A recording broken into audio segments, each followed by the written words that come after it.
Welcome to Live Entertainment.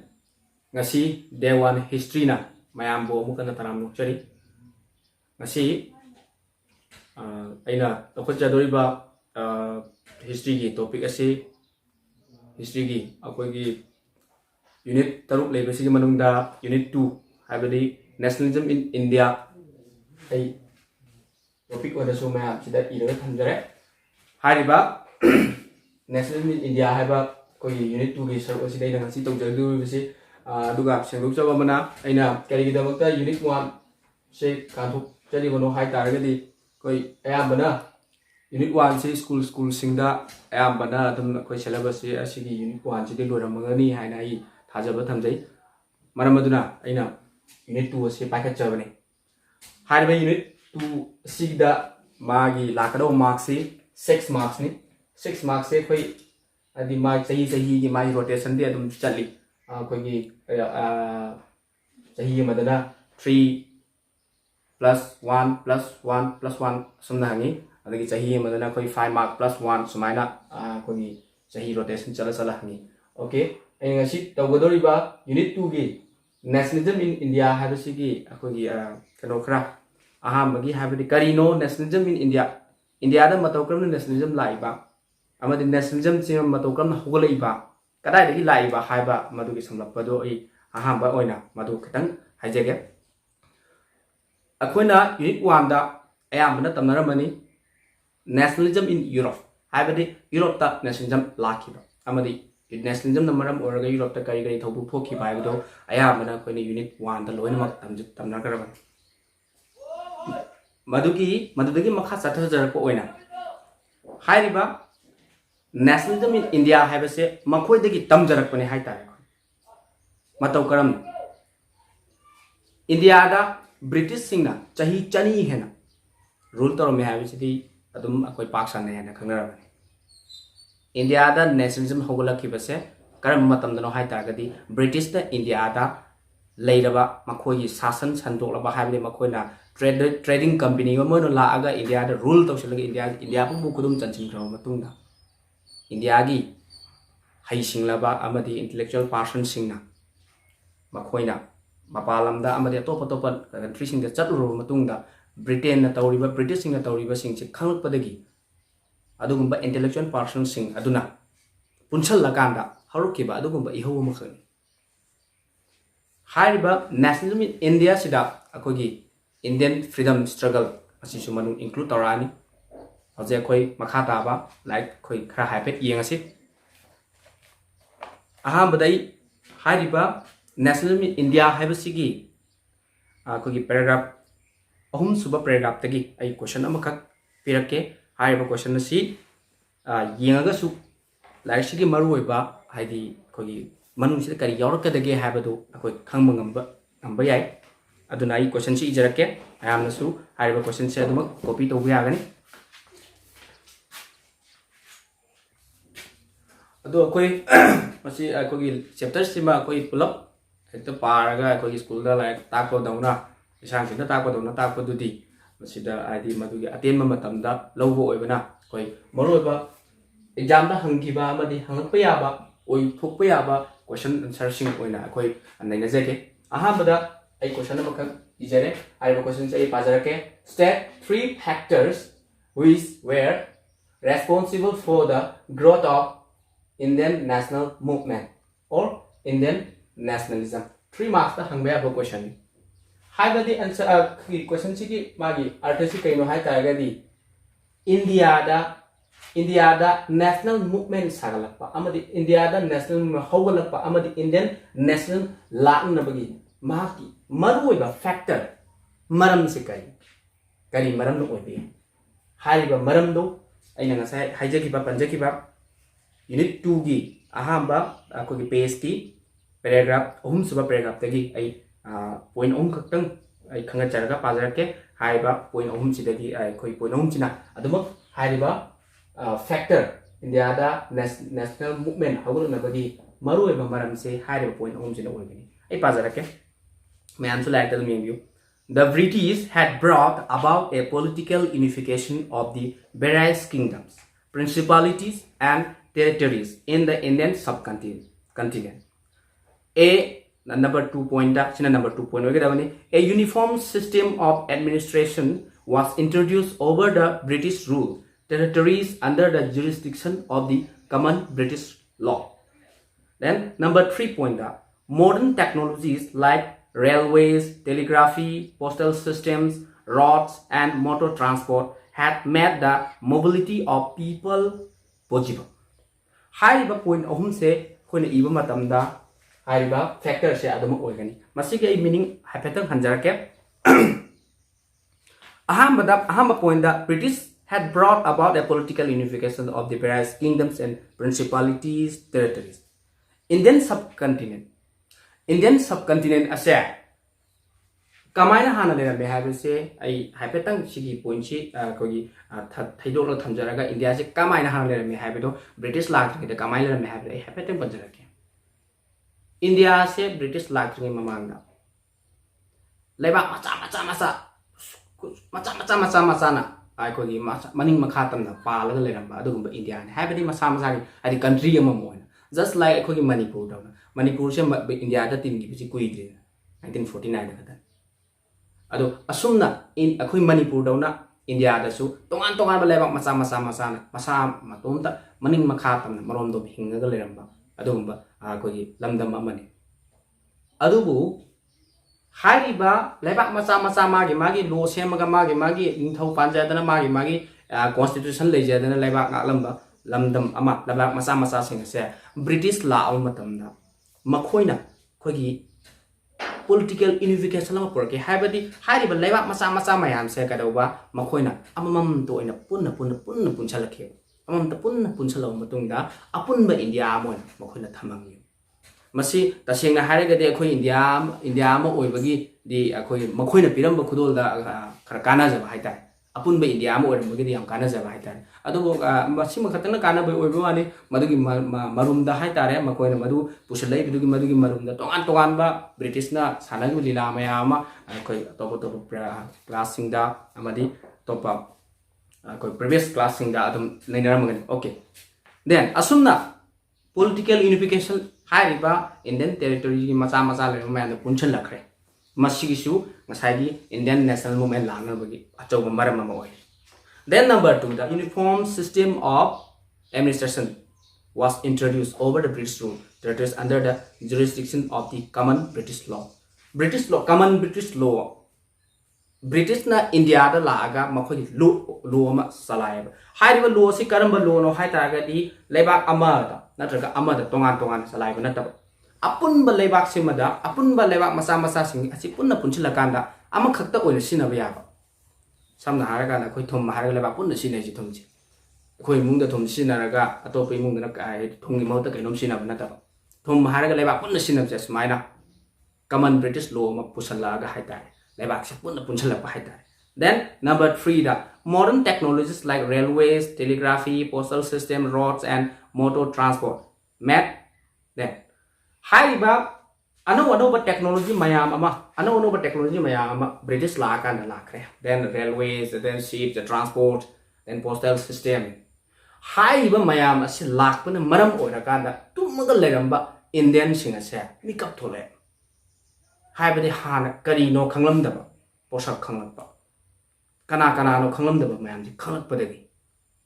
lam amaga natra atopa lebak ta kai tawri habse ngasagi haiba anoba technology mayam se lakpadi khanglakpadagi Indian sing wakhal da kai lai atopa lebak sing da sumna sumaina akhogi lebak sing je mai di moi lebak ki mani makha tam nungai na nei aikhoina kari mi gi makha da lei do no haiba asiku wakhalon je ngasagi anoba technology mayam se lakpadi khanglakpade madu khanglakpadagi neba India na adoi tadi Indian lei riba intellectual person youth sing mayam thola kanda adu di aikhoisu lebak ase ningkha tam da ya de amade aikoi je marom do mi hingna world da aikoi su masak thon lei da ya de habase tang na bagi damakta oir na bagi damakta haiba Indian national movement ase sagla khune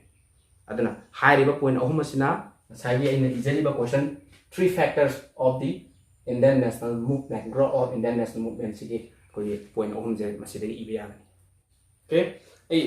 question nama tawro matungda next question ani khal no khachage haiba question asi kogi previous year singda habadi board की previous year सिंगा हंग्रबा question है 2014 दा how did the Congress protest against the partition of Bengal in 1905 3 marks दा 2014 दा हंग अदुगा अनि सुबो question दा 2011 दा हंगी बनी why was the movement against the partition of Bengal in 1905 called as the Swadeshi movement 1 mark दा हंगी question ani se adum hairat mane aman 3 marks दा हंग बनी अदुगा amana 1 mark दा हंग बनी अदुगा हाइबा question ani se की answer से kadai da yaurige haibaduna next page ki figure 2.1 Indian National Congress first session at Bombay haibadugi koi sentence tugi makhada lairiba paragraph adugi sentence koi sentence ahum suba sentence da it arose a strong anti-British sentiment in many parts of India. There was a strong protest movement. The protest movement took the form of boycott of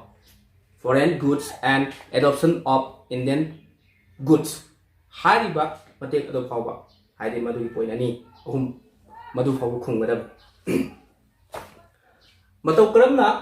akoina haidi Indian National Congress na partition of Bengal se protest tawbage hai targati kogi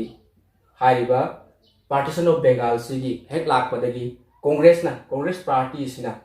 anti British se hengalakre mas adana hengalakre masi hengalakpodi maramna kaidore ha ka da kogi namakai mamang matamda hai tare masigi mamangi matamda 1905 ki mamangi matamda di India da sinari polam jingje kogi British tagi pusilakpa British ki polam British ki firon chalon mayam sinari adubu haiba partition of Bengal si het thoki bedagi het partition tawgi bedagi Indian jing wakhalon da makoina aikoi gi lebak sida laaga aikoi gi lebak su thuai no mong da silakpadagi silabina aikoi su makoina puthoi ba pot makoina pusilai pot sing sinabe yadre haidana makoina pusilaki ba foreign goods sing se loina ma boycott tawraga India da puthok chari ba hade hono lejarak pa India ki kolom native goods sing amani native things sing se sinaba hore asumna kogi foreign goods sing boycott tawba amadi India ki kolom sing sinaba sina kogi partition of Bengal 1905 ki protest se sida lay aduga 2011 da hangiba question ai 2011 question sem tam pajarake why was the movement against the partition of Bengal in 1905 called as the Swadeshi movement hai hauji sigi question sine kai no matam da kari gi dabakta partition of Bengal gi iho se koina Swadeshi movement haina koi bano kari gi dabakta Swadeshi movement koi bano hai ta gari masi su ngasai gi aina hauji te pije gi ba answer du da ma du da man ta dum yaure Swadeshi movement haibadi kai no matanda Swadeshi haibadi ningkha tamba aikoi gi polam aikoi gi pot haibadi Swadesh ningkha tamba do bane ningkha tamba bi kai no hai ta gadi aina sajaba pot ai gi puthok jaba polam gi sina do bane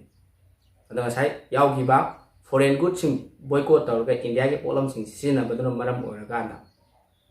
partition of Bengal movement se Swadeshi movement aikoi gi Swadeshi movement haina koi bane ha se haiba answer du khumbi bade ya aduga mathangi question ina lokut ka doriba sina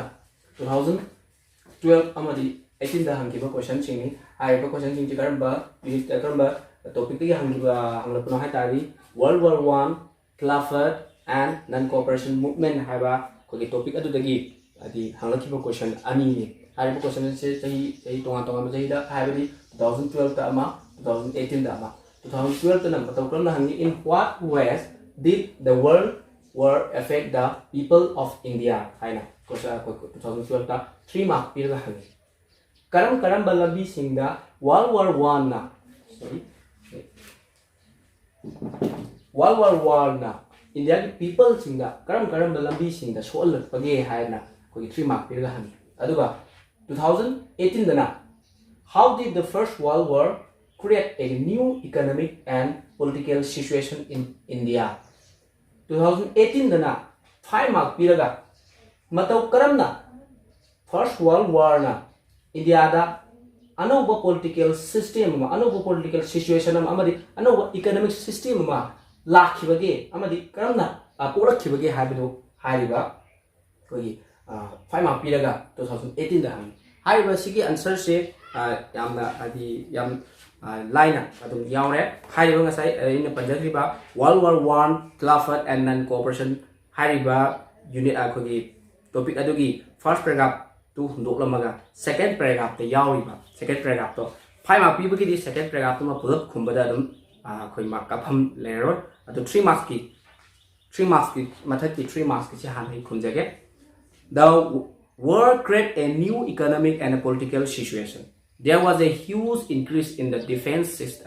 expenditure, which was met by war loans and increasing taxes. Customs duties were raised and the income tax was introduced. The price increased. There was extreme hardship on the common people. Hariba kogi points pobuda koi 3 marks ki ai khumba yargani masigi matik simagi ai betang ai explanation abidi artadu handok charake.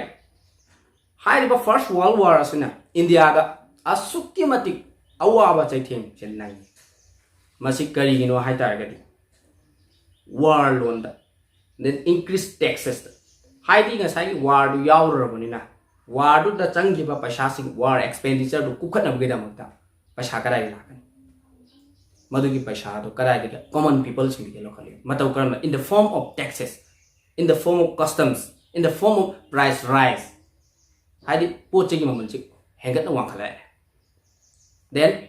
tax kayam anu tax kayam haidi haudore. Haidi ba haudori ba tax sing amadi pochegi mamai hengala pase ina kaya kunba British sing di kaisu masina awa bu chaitheng dun nangdi Canada nangdi common people sing maru Indian common people sing nanghalli maram di pot le ga chari ni adi makhoi puthok chari pot tuna maduna sufficient oibra habisu oidabina adi apanding pusilakpa natragana leiba manung du leiba polam singdo adu digi leira chari ni adu poching mamanchi hengalakpa taragadi hana lupa ma piraga leiramba potu lupa manga da pirakpa taragadi common people amana matau karamna khagi magi pot adu leira chang ndribna adu chada bari yadabani potu leidoine asumna haiba lambi sing asida haidi khogi world war sina sole. Okay asina kogi 3 marks piraga piba question chigi khumba yaba answer do aduga amu ai full oina kogi magi kano sing pajarake haidi paragraph sima masina 5 mark piba matandadi paragraph sima adum pulap adum khumba yarne asai makha adum chatar jarake. There was forced recruitment to the army. There was anger in the rural area. In the last year of the war and after, there were failure of the crops in many parts of India. There were famines and epidemics. Millions of people died. People hoped that their hardship would end after the war. Their hopes were believed. At this stage, a new leader appeared in the Indian scenes. He was Mohandas Karmachand Gandhi. Okay. Asumna hariba war asina ngasai akogi tax hengalakpa natragana price mamal hengalakpa da natna kaidawale matamda nampuda akogi yasu yajada mi jingje akogi lanmi namna yahalakpa. Then hariba chahi sing adu da famine thokchalakpa mi masing khangda sigalakpa. Then tongan ba haidi war du loiraga akogi war si loiraga de akogi khara pharani natraga khara akogi khara warani akogi wabu do koi pharani hana khalam do war si lorgi hene wa khala kari ge sai war da sang yu mayam do kokon honro kuma tamda pulak kana taina common people de taina pai tai hariba common people de taina ko maram orga awabu do kana thengna le Indian people da dum thengna le war na kana na thengna ba British sing na thengna ba aduga awabu na kana da mayok na ba awabu na kaya na da thengna ba tade Indian people sing na thengna. Asumna high paragraph asina koi 5 mark period question 2018 da hangiba 5 mark period question sigi answer se masidi ki khana khungba da. Okay matang asida asigi day 1 history ki class asi matang se losin jarage adu losin digi mamang sida ina ayam da viewers singa hajaning badi ngasi taksha griba ngasi khara haja griba akogi point sing another question sing sida karigumba any doubt any confused chatpa yauragadi comment box da